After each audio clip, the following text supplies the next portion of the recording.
किसान साथियों नमस्कार, मैं हूं आपका दोस्त सुनील मलिक और आप देख रहे हो अपना मनपसंद YouTube channel the Indian royal farmer. आज की इस वीडियो में आपके लिए लेकर के आया हूं ढेंचा की खेती से जुड़ी कुछ महत्वपूर्ण जानकारी। वीडियो में और आगे बढ़ने से पहले दोस्तों यहां पर आप सभी से एक छोटी सी रिक्वेस्ट है, यदि आपने अभी तक हमारे चैनल को सब्सक्राइब नहीं किया है और आप लोग चैनल के ऊपर पहली बार विजिट कर रहे हैं तो अभी इस चैनल को सब्सक्राइब करके बेल आइकन को जरूर ऑन कर लें ताकि भविष्य में भी आपको खेती किसानी से जुड़ी हर एक महत्वपूर्ण अपडेट सबसे पहले प्राप्त हो। ढेंचा की खेती दलहनी फसल के रूप में की जाती है। किसान भाई इसकी खेती हरी खाद और बीज दोनों के लिए करते हैं। ढेंचा के हरे पौधों से तैयार की गई खाद खेत की उर्वरा शक्ति को बढ़ाती है, जिसके खेत की पैदावार बढ़ती है। आपको बता दें कि ढेंचा का पौधा 10 से 15 फीट तक की ऊंचाई का होता है और इसकी खेती करने के लिए किसी खास जलवायु की ज़रूरत नहीं पड़ती। इसके पौधे कम और ज़्यादा बारिश में भी आसानी से विकास कर लेते हैं। यदि आप हरी खाद के उद्देश्य से ढेंचा की खेती करते हैं तो आप इसको हल्की से हल्की मिट्टी में भी लगा सकते हैं, लेकिन यदि आप दाना उत्पादन के लिए इसकी खेती कर रहे हैं तो इसको आप काली या चिकनी मिट्टी में लगाएं, जिससे आपको ज़्यादा उत्पादन मिल सके। आइए आप बात कर लेते हैं जलवायु और तापमान की। ढेंचा की खेती के लिए किसी खास जलवायु की आवश्यकता नहीं पड़ती। इसकी उत्तम पैदावार लेने के लिए इसे खरीफ मौसम में यानी जून महीने में ही लगाया जाना चाहिए।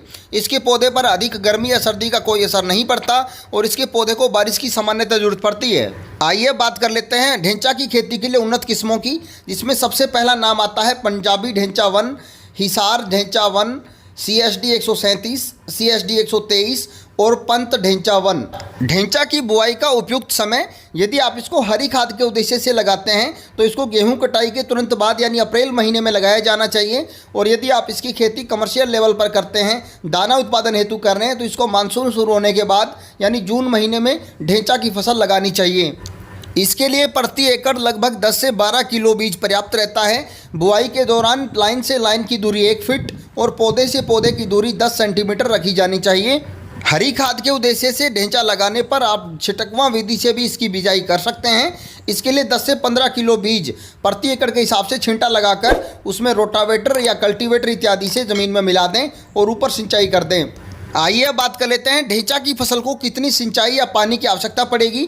तो मैं आपको कहना चाहूँगा बीज अंकुरण होने के बाद लगभग पहला पानी 20 से 22 दिन बाद दें और उसके बाद लगभग एक महीने के अंतराल पर 2 और सिंचाई आपको करनी चाहिए। और यदि आप इसकी खेती हरी खाद के तौर पे कर रहे हैं तो फूल आने के बाद इसको मिट्टी में मिला दिया जाता है। और यदि आप कमर्शियल लेवल पे दाना उत्पादन हेतु इसकी खेती करते हैं तो किसान भाई ध्यान रखें, फूल आने समय और फलियां बनते समय या फलियों में दाना बनते समय इस दौरान पानी कभी भी मिस नहीं करें, अन्यथा पैदावार कम हो सकती है।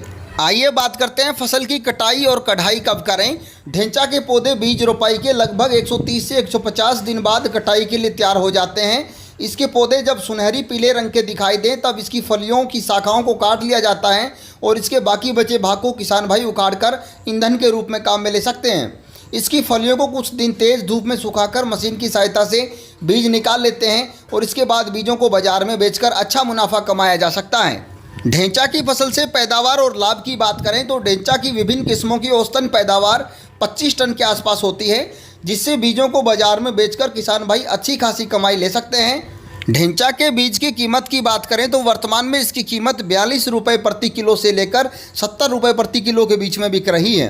तो इस दौरान किसान भाई यदि ढेंचा की व्यावसायिक स्तर पर खेती करते हैं तो हरी खाद के साथ साथ आप अच्छा मुनाफा भी ले सकते हैं। और ढेंचा की फसल यदि आप लगाते हैं तो भूमि में नाइट्रोजन स्थिरीकरण बढ़ता है, जिससे ज़मीन की पैदावार देने की क्षमता यानी उपजाऊपन बढ़ेगा।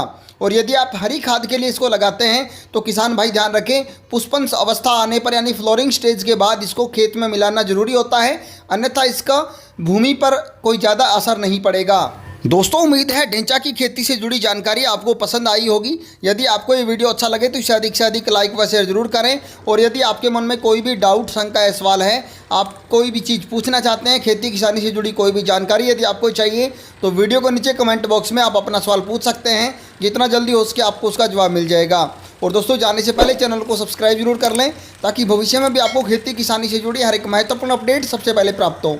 Thank you.